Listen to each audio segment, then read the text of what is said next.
And it goes a little something like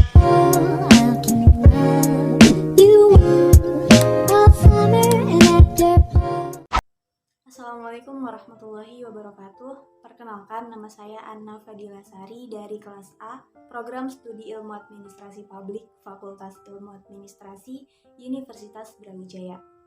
Pada kesempatan kali ini saya akan membahas mengenai proses perencanaan yang telah saya buat berkaitan dengan kegiatan yang telah saya lakukan.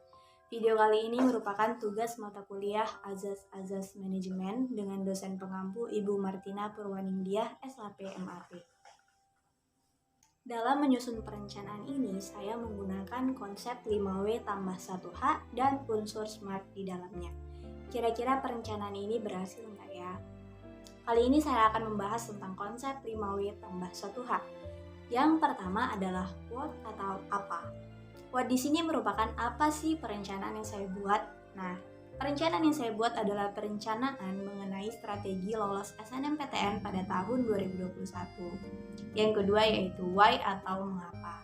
Mengapa saya membuat perencanaan tersebut? Karena saya ingin melanjutkan pendidikan di bangku perkuliahan dengan program studi yang sesuai dengan keinginan saya, yaitu Prodi Ilmu Administrasi Publik di Universitas Brawijaya, tentunya untuk mendapatkan ilmu yang bermanfaat serta meningkatkan kompetensi diri. Yang ketiga, when atau kapan. Perencanaan tersebut saya lakukan ketika saya masih kelas 10, yaitu pada tahun 2018 sampai dengan tahun 2021 ketika pendaftaran SNMPTN. Yang keempat yaitu who atau siapa. Yang terlibat dalam perencanaan ini tentunya adalah saya sendiri. Yang kelima yaitu where atau di mana. Perencanaan tersebut saya lakukan di SMA Negeri 2 Plus Sipirok, Kabupaten Tapanuli Selatan, Provinsi Sumatera Utara, dengan tujuan utama agar saya dapat masuk ke Universitas Brawijaya Malang. Yang keenam, ada how atau bagaimana. Bagaimana sih saya mengimplementasikan perencanaan tersebut?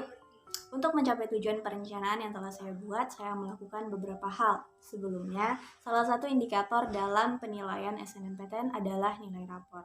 Jadi, ketika saya berada di kelas 10, saya senantiasa mengerjakan tugas-tugas, kuis, ujian, dan lain-lain dengan baik, sehingga nilai rapor saya bisa stabil sampai kelas 12. Selanjutnya, selain belajar di sekolah, saya juga membuat jadwal belajar mandiri di asrama. Biasanya hal tersebut saya lakukan setelah jadwal makan malam, yaitu jam 9 malam dan setiap pukul 4 pagi.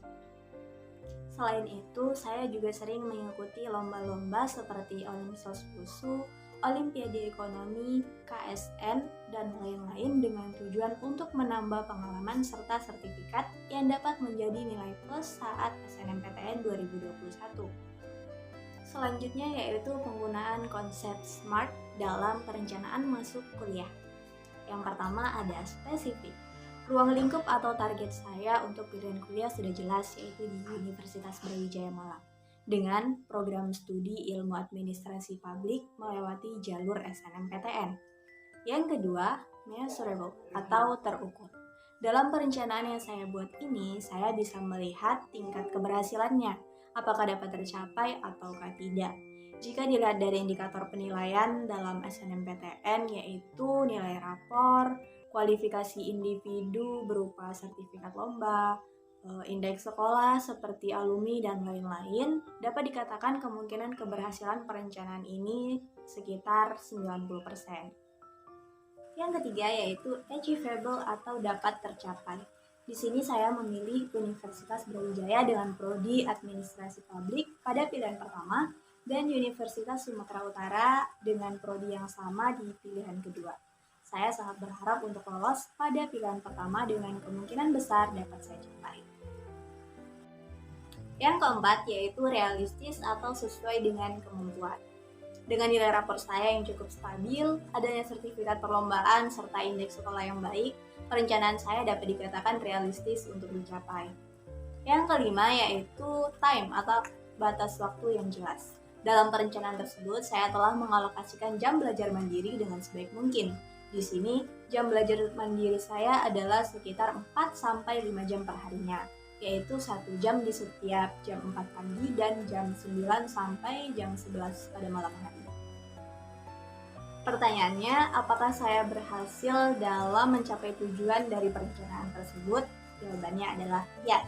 Saya berhasil mencapai tujuan saya melalui perencanaan yang telah saya buat. Apa aja sih yang menjadi faktor dalam keberhasilan perencanaan saya? Yang pertama yaitu adanya perencanaan yang lebih terarah. Yang kedua, senantiasa belajar dengan rajin dan tekun. Yang ketiga, tawakal dan berdoa kepada Allah agar dipermudah. Cukup sekian yang dapat saya sampaikan mengenai perencanaan yang telah saya buat. Apabila ada kata-kata yang salah, saya mohon maaf. Terima kasih. Assalamualaikum warahmatullahi wabarakatuh.